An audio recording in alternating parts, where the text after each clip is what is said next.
Chapter 57, Miscarriage. Looking at the two girls, Jiang Ran recalled the gossip she had heard before. A cafeteria lady at the school had deceived a young and pretty girl into her home to bear a child for her husband. When she had heard this story back then, everyone was shocked. It was astonishing to think that such unbelievable things still happened in modern society. Seeing Jiang Ran suddenly appear, the two girls were extremely excited. Their mouths were tightly stuffed with cloth, making whimpering sounds, and their eyes were filled with fear. Jiang Ran walked over and removed the cloth from their mouths. The two girls hurriedly warned, "Go quickly, go quickly. Trust us, hurry and leave. It's dangerous here, please go." The two girls were very agitated. They had experienced pain and didn't want the new girl to go through the same. Saving her was like saving themselves. Jiang Ran smiled, wiping the tears from their faces, and soothingly said, "It's all right, I've already taken care of that couple. You're safe now." Dead. The two girls were stunned for a moment, then overwhelmed with joy. Soon, they hurriedly reminded again. The pregnant girl said, "The couple also has a strong and simple-minded son. He's playing in the backyard. Be careful. Ah! He's coming, hurry."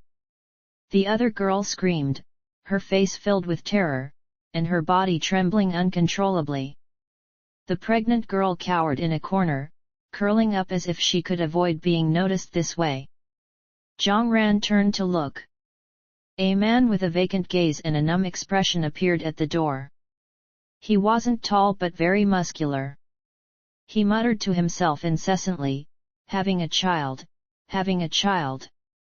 Saying that, the man opened his arms and lunged at Jiang Ran. His movements were exactly like the old man's from earlier. Jiang Ran raised her hand, attempting to stab the man's heart with her sword. However, the sword's tip hit a hard metal plate. In that brief delay, the man was about to pounce. Jiang Ran quickly dodged, avoiding the incoming man's attack. She swung her sword at his neck, and blood gushed out instantly. The man missed and fell to the ground, paying no attention to the fatal wound on his neck. He got up and stared at Jiang Ran, repeating "having a child" incessantly. Jiang Ran stepped back a few steps, feeling nauseated and getting goosebumps all over her body. Just as she took a step out, the man fell to the ground with a thud. Inside the house, the two girls looked at the man on the ground in disbelief, then burst into tears of joy, sobbing loudly. Jiang Ran turned around and returned to the front room, finding two keys on the old lady's body, then walked back to the woodshed. The two girls were still sobbing softly. Jiang Ran unlocked their chains and handed them tissues, comforting them in a gentle voice, "It's all over now." Taking the tissues, the two girls wiped their tears. Jiang Ran sighed inwardly, not revealing any emotions, afraid of stirring up their painful memories. Jiang Ran spoke gently, "Do you still have family? Do you want to?" The two girls shook their heads, declining Jiang Ran's offer. They didn't want to go back home or seek out any family members. Jiang Ran didn't insist further, everyone had their own way of survival. Afterward, the three of them introduced themselves. The pregnant girl was named Pan Ling, and the other girl was Yan Yu. They had both been deceived by the old lady to give birth for the father and son, just like the woman before them. However, that woman was beaten to death by the simple-minded son when she resisted. The two girls wanted to survive, so they didn't dare to resist and managed to survive until now. After getting acquainted, the three of them worked together to dispose of the bodies in the backyard cesspool, covering them with stone slabs, and then returned to the main room. After a moment of silence, Pan Ling suddenly said, "Is there a way to induce a miscarriage?" Yan Yu looked at Pan Ling and didn't object to her decision. The two beasts weren't worthy of leaving descendants, and Pan Ling's pregnancy would affect their survival. I have some shepherd's purse herb. Jiang Ran took off her backpack and retrieved a box of shepherd's purse infusion from her dimensional space. She had taken the backpack out when she was looking for the keys.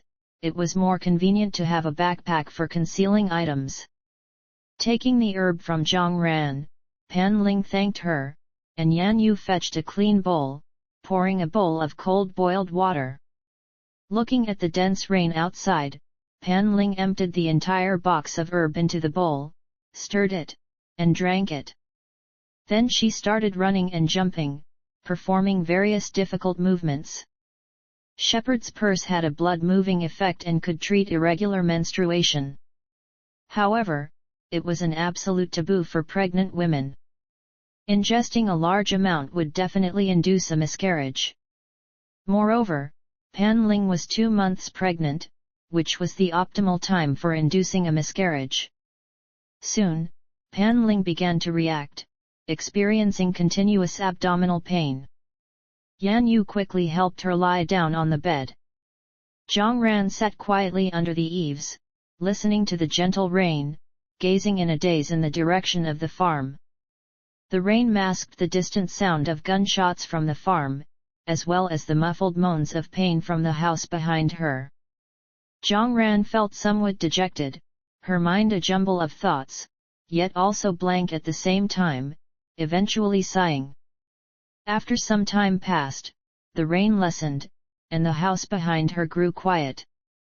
Yan Yu walked over to the eaves and stood beside Jiang Ran, looking at the rain curtain and murmuring, "Pan Ling has fallen asleep.